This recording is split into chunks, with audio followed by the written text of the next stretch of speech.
Let thy food be thy medicine, and medicine be thy food. Hippocrates, 370 BCE. It is our hope for healthcare that food is recognized as one of the key pathways to human health. Yet our food system is failing us and has been for the last 10,000 years. A study from the Heart and Stroke Foundation found in 2015 that we get 50% of our calories from ultra-processed foods. What's really sad to know is that our children ages 9 to 13 are getting 60% of their calories from these unhealthy foods.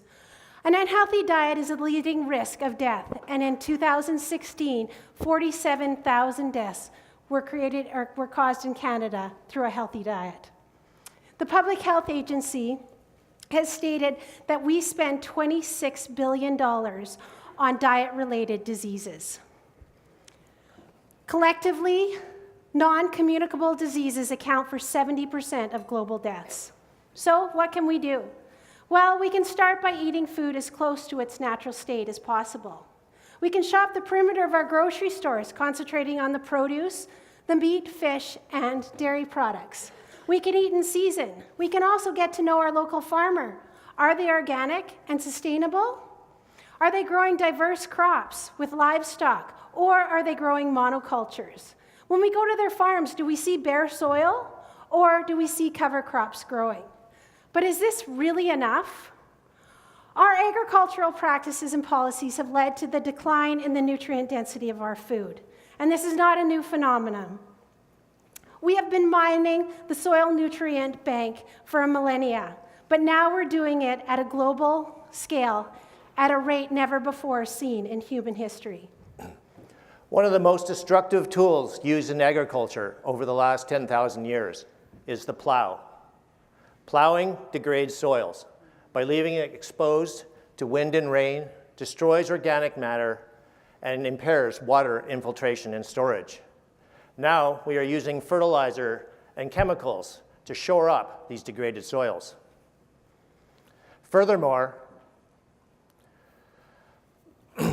poor policies and a lack of ecosystem science in animal husbandry have led to vast areas of desertification, and not by too many animals, but paradoxically, too few. Our food production is locked into a system of monocultures with corn, wheat, and soybeans.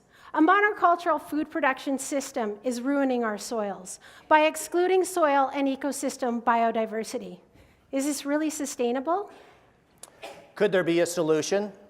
Soil scientists for years have said that it takes hundreds, if not thousands of years to rebuild 1 inch of topsoil. But what if it didn't? On the left, South Dakota during the 1930s Dust Bowl. On the right, the very same field today. We need to adopt a system of regenerative agriculture. This increases biodiversity, enriches our soils, improves our watersheds, and enhances ecosystem services. We are now embarking on a farmer-driven food revolution with conventional and organic farmers. We are casting away industry dogma and finding ways to put the profits back into the farmers' pockets. Regenerative agriculture is based on 5 key principles. No mechanical or chemical disturbance, armor on the soil surface, a living plant at all times possible, diverse crop rotations, and animal impact. But you will only be successful if all 5 principles are used together.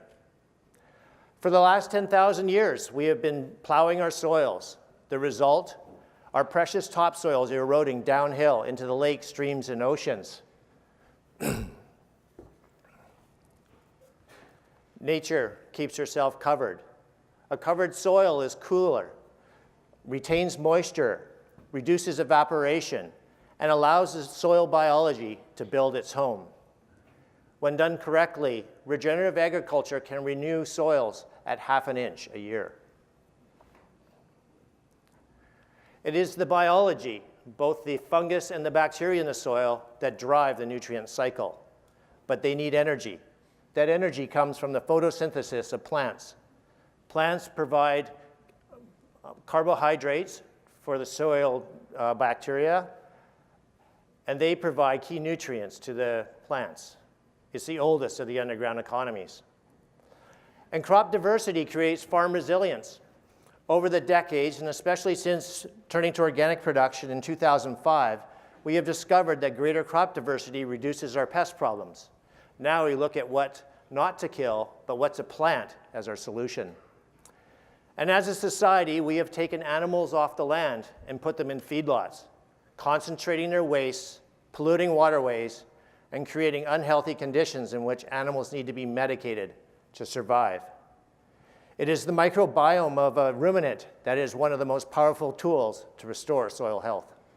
Today, we struggle with the loss of food production to vineyards in the Okanagan. Sadly, this is a matter of economics. Grapes today are far more profitable, marketable, and insurable than growing fruits, vegetables, or livestock.